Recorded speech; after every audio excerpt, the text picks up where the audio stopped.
Bonjour et bienvenue dans la toute première vidéo de la deuxième playlist de la série Crystal Clear Electronics. Bonjour! Comme vous pouvez le voir, non seulement le design du studio a changé à ce stade, mais le thème de nos vidéos sera également complètement différent de celui du programme CN. Alors que nos vidéos précédentes s'adressaient à ceux qui découvrent le monde de l'électronique, Crystal Clear Electronics 2 passe au niveau supérieur. Nous utilisons des microcontrôleurs plus modernes et nous nous concentrons principalement sur leur programmation. Bien sûr, nous ne pouvons pas négliger le sujet de la conception matérielle. Nous allons souvent connecter un périphérique matériel à notre microcontrôleur, donc vous verrez également un peu de conception de circuit. On nous demande souvent à qui s'adressent principalement ces supports. La question est en effet légitime, car le sujet est assez avancé. Ma réponse est que nous posons des questions aux jeunes ingénieurs qui postulent dans notre entreprise, couvrant largement les sujets de Crystal Clear Electronics, et ceux qui peuvent répondre à toutes les questions sont immédiatement embauchés comme développeurs en électronique. Je pense que cela résume tout. Pendant l'élaboration des programmes, nos ingénieurs ont pris grand soin de développer le contenu de manière à ce que même les parties les plus complexes du cours puissent être comprises avec des connaissances de niveau secondaire. Ainsi, le principal objectif de nos vidéos est d'apporter aux élèves des écoles publiques des connaissances supplémentaires qui, nous l'espérons, les aideront dans leurs études supérieures. Dans le programme écrit, vous verrez ce circuit unique, qui comporte un microcontrôleur STM32F4 105, ainsi que de nombreux périphériques sur ce circuit. Cependant, après mûre réflexion, nous avons décidé d'utiliser cette carte de développement Nucleov4 146E pour la majorité des vidéos. Elle est équipée d'un microcontrôleur STM32F446 de circuit d'alimentation et cette partie semi-séparée sert à la programmation de l'électronique, ce qui évite d'avoir à acheter un programmateur séparé. nous encourageons tout le monde à télécharger les outils de développement recommandés, ainsi que le fichier des composants, disponible en bas de la page Crystal Clear Electronics 2U, et, si vous en avez la possibilité, à vous procurer les composants qui y sont listés.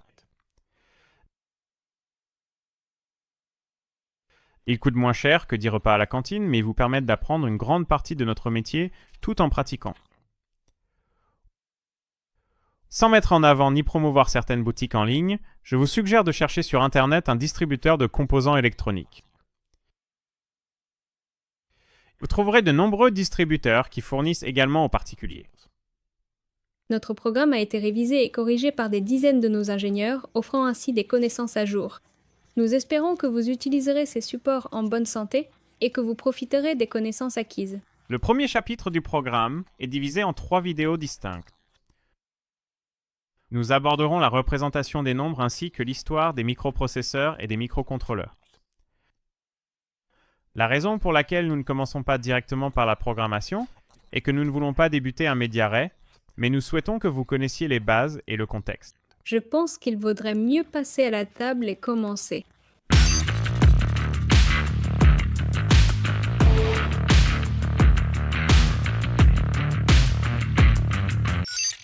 Bonjour, je suis Gergy Laglaire. Nous nous sommes déjà rencontrés dans les vidéos Crystal Clear On, mais ma partenaire fait ses débuts. Veuillez nous dire quelques mots sur vous. Bonjour, je suis Lila Samozi. Je travaille sur le projet Crystal Clear Electronics depuis 1 an et demi maintenant. Mes principales responsabilités concernent la gestion de projet, mais je ne veux pas vous prendre trop de temps, alors passons au chapitre. Le chapitre du programme a été rédigé par Tamas Pepto et relu par Christophe Sessekeli. Regarder les vidéos vous donnera un aperçu de la façon dont des milliers, voire des millions de transistors correctement interconnectés peuvent devenir un circuit multifonctionnel bien plus complexe et du chemin qui nous a menés au monde des microprocesseurs haute performance. Pour que tout s'emboîte correctement, nous devons d'abord revoir quelques concepts de base. Avant de pouvoir commencer à explorer le monde des microprocesseurs, nous devons d'abord comprendre les principes mathématiques du fonctionnement des ordinateurs.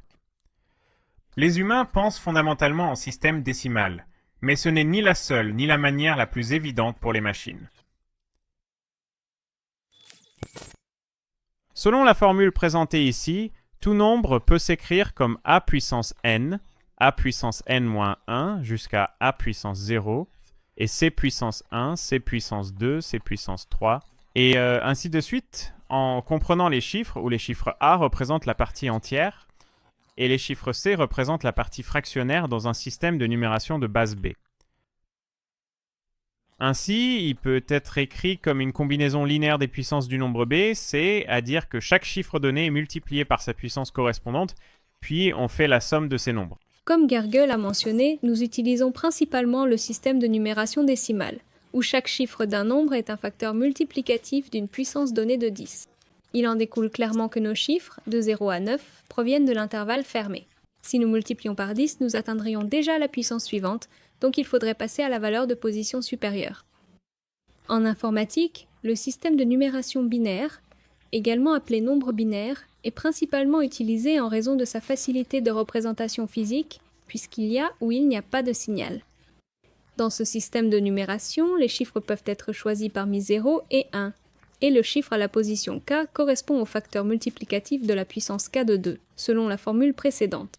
Pour mieux comprendre cela, regardons un exemple concret. Le nombre 1010 dans le système de numération binaire signifie que l'on prend 1 fois 2 à la puissance 3, plus 0 fois 2 à la puissance 2, plus 1 fois 2 à la puissance 1, et enfin 0 fois 2 à la puissance 0. Cela signifie que notre nombre est égal à 1 fois 8, plus 0 fois 4, plus 1 fois 2, plus 0 fois 1, ce qui donne 10.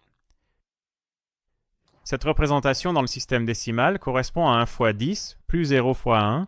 En informatique, nous utilisons le système de numération hexadécimale, qui est un système de base 16.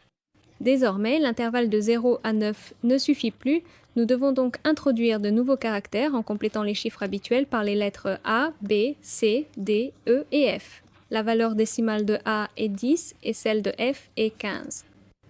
La représentation d'un nombre hexadécimal est généralement indiquée par un préfixe 0x ou une lettre H minuscule après le nombre. Par exemple, AH correspond à 10 et 0 fois 1B correspond à 27. Sur cette base, nous pouvons convertir notre exemple précédent dans le système de numération en base 16.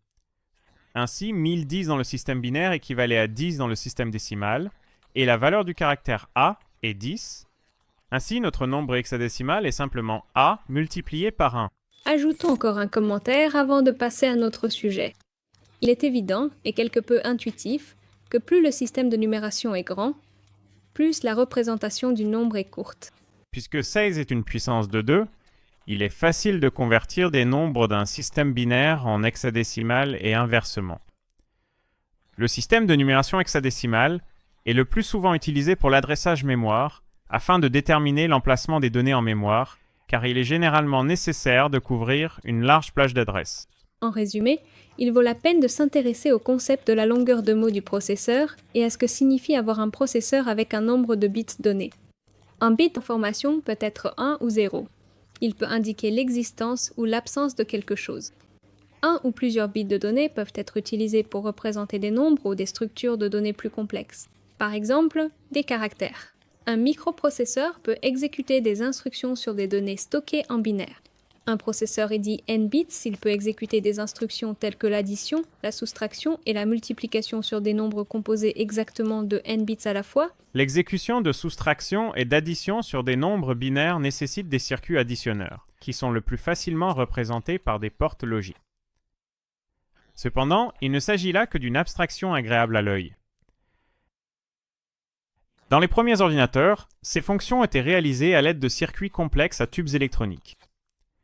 Dans de nombreux cas, les principaux composants étaient répartis, comme le répartiteur, l'unité de contrôle et l'unité d'exécution.